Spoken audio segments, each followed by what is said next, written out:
Maipanggap dete programa tayo apo nga tayo clean and green.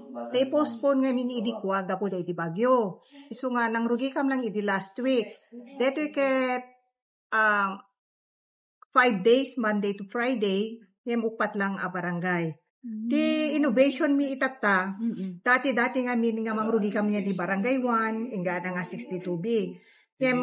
Tinamayan mi itatan, tapno no fair. Kasala DJ kuma group ti barangay 1, adamin clustering nan. Nagbibinunot ti kakapitan, no sino ti umuna. Iso nga, deto iti umuna nga napananda, dete group ti Navotas. Idi kwan group ti Santa Maria. Itataget adadayan ti sentro. Kasi tapno no fair, tapno no handay magpagangakan kanay na dakam ti umuna. Kasi tapno no. Kasi so far, kasi the first day tapanak met. Napintas tatati ko ati barbarangay na anan na amin nga digitay papers da kumpleto met. Kada awan ti makunam tata narigat ti aga-evaluate tata. Kasi nagsagana da amin. Ala, ure no makita mga adarag daan ti bagyo.